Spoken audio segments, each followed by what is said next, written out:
Someone had trapped the guinea pig in a glass. The animal took it in stride. It didn't even try breaking out.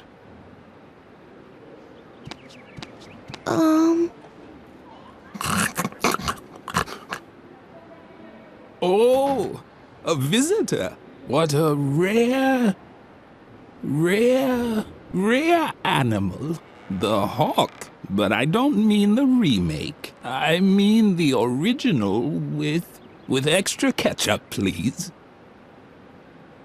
How rude of me. I forgot to tell you, how it used to be. When the pyramids were built, I was the chief flogger on the north side. Yes, in my life I've unified Tibet, I said. Back then I served as a carpet beater under 3 different Dalai Lamas.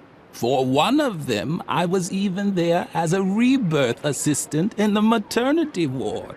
It was very different from the year I was an interior decorator for the Mayas. Build a mythical sliding puzzle here, hide a few artifacts in dark alcoves over there. Oh yes, I was building secret crypts when you were still in the indie band Inquisition Overload. But it flopped, unfortunately. The time wasn't right for that kind of music. Plus, our drummer had the plague. I got old. So old that all I'm good for now is as an exhibition piece for history class.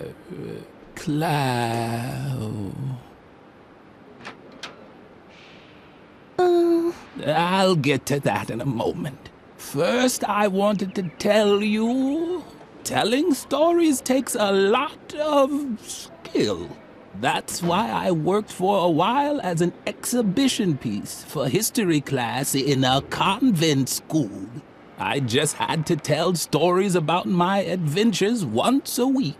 For example, how I used to excavate secret crypts with the Templars below the school chapel. Or about my time as a lighting assistant for the moon landing. No fear. I haven't forgotten your earlier question. On the contrary, I'm known for remembering everything all the time. This is thanks to a little trick I learned from an old Chinese mason long ago. All I need is a memory aid, like objects that remind me of the 3 E's. The first E stands for emotion. It tells me whether I was sad, happy, or angry in that situation. The second E stands for engagement. It reminds me of whether I overcame the situation with strength, heroic courage, or sleepiness. The third E stands for eating. To remember, I have to know which fruit I ate that day. Vitamins are good for the...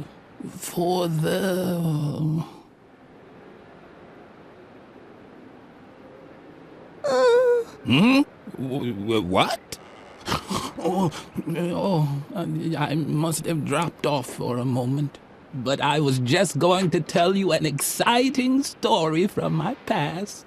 Was it the story of how I tried to navigate to Cape Town and ended up discovering the Eurasian continent? Oh, I know. I wanted to tell you how I helped the Templar Knights build the Convent chapel, right? I was particularly happy because I had eaten a banana. Or was I sad because all there was to eat was coconuts again? No, the coconuts were when the Trojan mayor gave me the key to the city for my heroic valor. Or was my heroic valor while building dikes in Atlantis? But I think I had an apple that day. Wasn't I a little more sleepy in Atlantis? And angry while building the chapel? Oh, what poppycock. I'm getting everything mixed up. Fortunately, I created a memory aid just for this anecdote, so that I'd remember the location of the secret crypts below the convent chapel. Uh-oh, someone tidied up the shelf. That's where the objects for my 3 E's should be. Emotion, engagement, and eating. Now I can't make a fool of myself. Now let's see.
What have you got now? I hope it's a weapon for the battle against... But that's a real detonator! And it's live! You have to defuse it, Suka! Hurry! But with what? With the power of love! What? Are you... Wait! I know!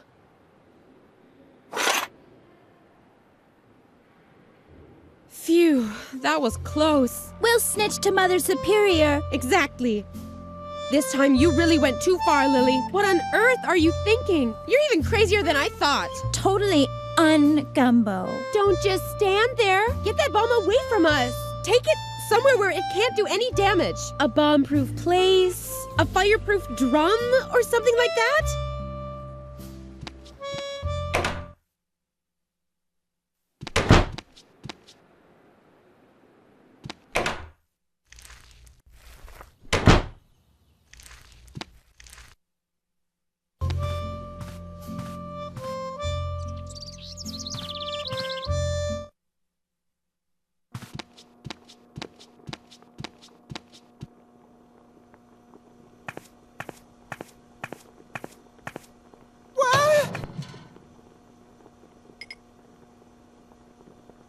It was the perfect place to get rid of the detonator. What's that? What do you have there? Lily could finally use the hairpin. Does it have to blink like that? Lily closed the door again to keep Memphis's hiding place safe. Lily? Something seemed to be wrong with Lily's ears today. She kept hearing all these sounds.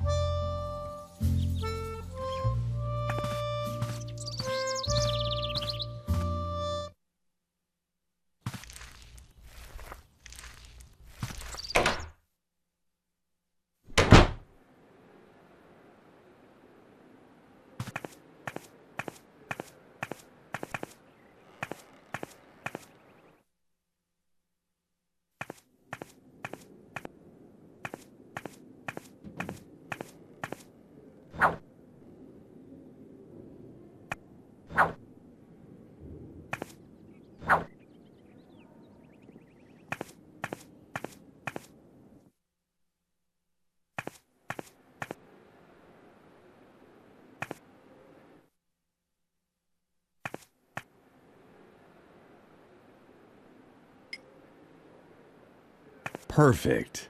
The hairpin fit exactly into the holes.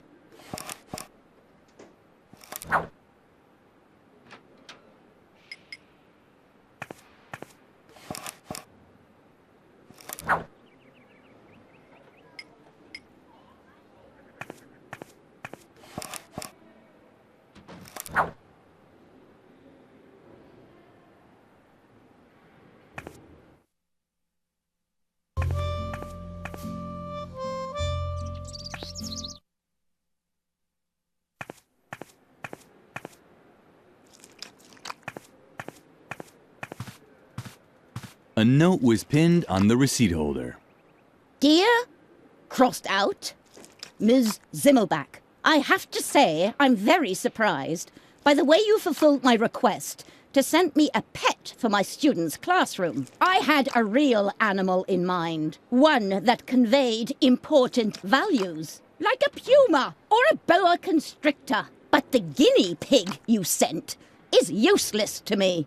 I've pickled it in alcohol to save it for the dissection class in biology. Send me a proper animal immediately, or you will not have heard the last of me. Regardless, Mother Superior Ignatz.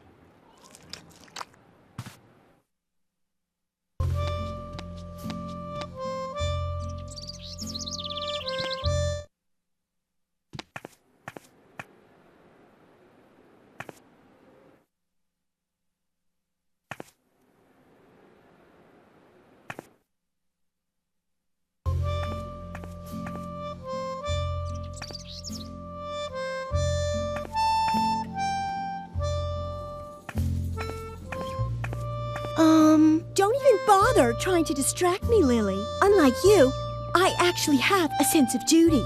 You don't get to be Mother Superior's favorite by just standing around like a moron all day. Like you. I work hard to get all those honors and rewards. The only thing I'm missing on my path to perfection is the Golden Girl Scouts badge on a ribbon. That's why I'm working overtime to perfect my embroidering skills. Mother Superior loves the embroidery because the pictures of animals convey important values.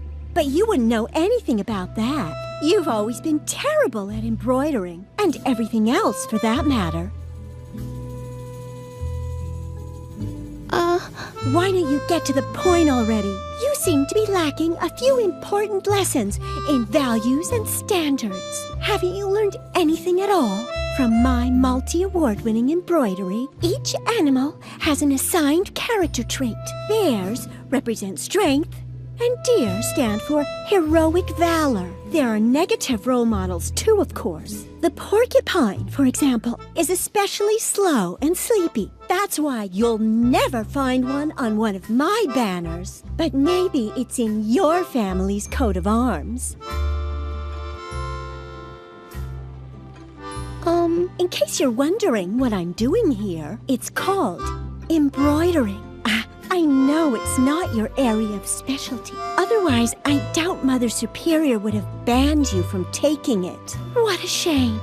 I know how much you've always enjoyed embroidering. Lily had to admit that Birgit was right. Her productive friend was really much more talented. But that was certainly no reason for Lily to wish an incurable disease on her. Neither a disease with an oozing rash, nor a disease that causes her to cough her lungs out.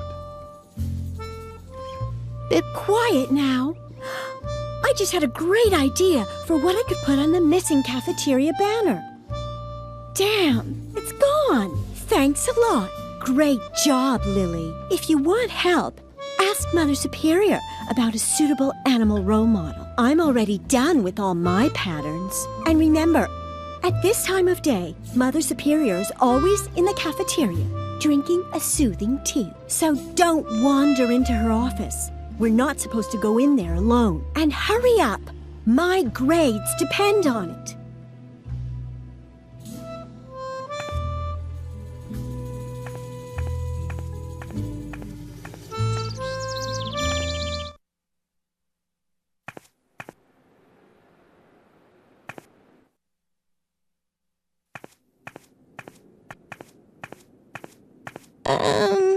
What was that? You impertinent little slug! I can't stand it when people gossip about me behind my back! The youth of today is becoming ever more insolent! No wonder, with all the violence and foul language in the media! If I could, I'd twist your heads off one by one! Where are my canning jars? I need something to calm my fingers! Otherwise something terrible might happen here!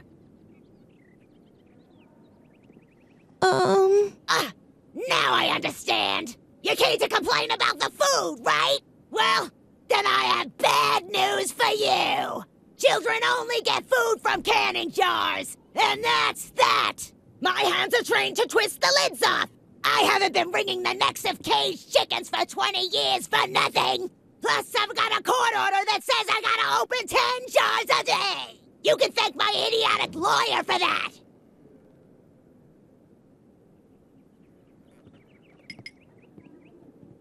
I've had it up to here!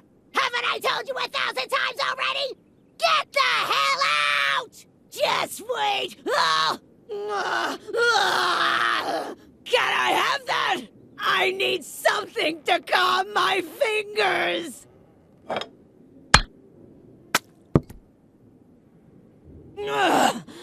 Thanks! That was close! Now take your stuff and get out! Now!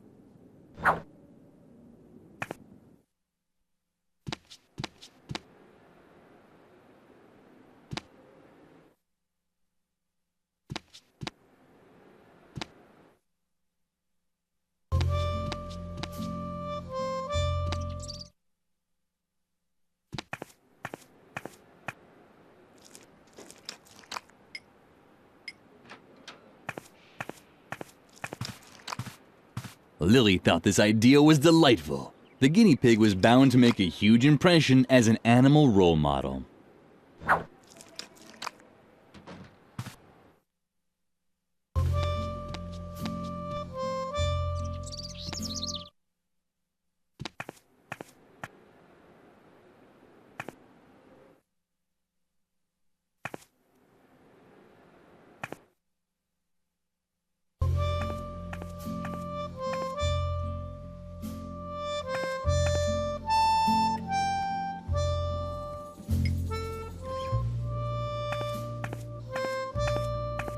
At least this is a regular animal motif. But do you think it also conveys really important values? Of course it did. Guinea pigs were cute and small, but always cheerful. Lily always tried to follow their example. Well, if you say so. Come back in a few minutes. If you don't bother me, I won't take long.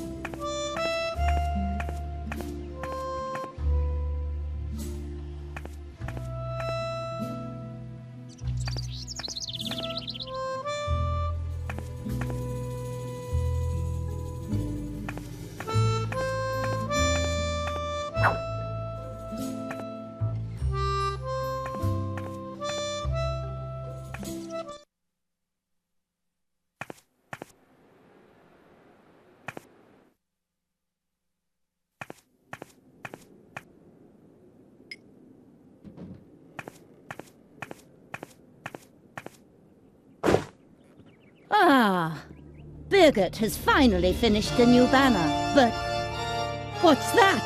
A small, dirty guinea pig? Birgit didn't really make this, did she? That can't be true. Can I not rely on anyone here? Just you wait. She'll get what's coming to her.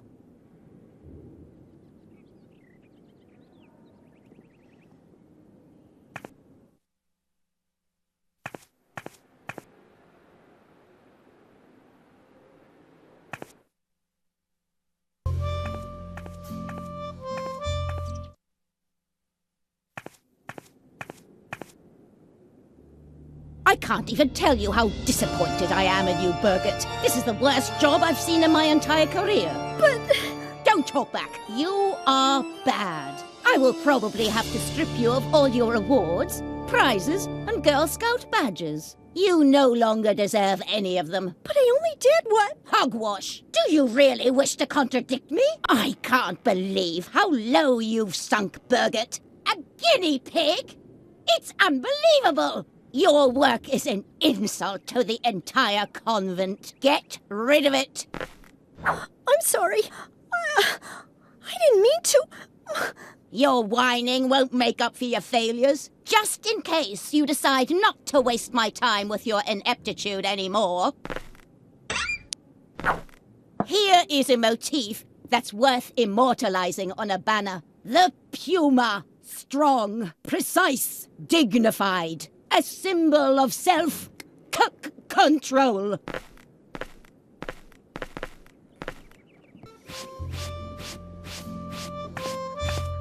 Lily would have liked to comfort Birgit. But on the other hand, it really was her own fault. Lily hoped for Birgit's sake that she would try a little harder with the puma motif.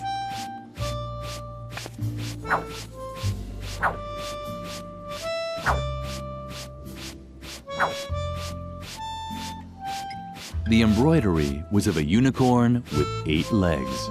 Lily loved the unusual embroidery more than anything, but she didn't know who had made it. When asked about it, Mother Superior was even more vexed than usual.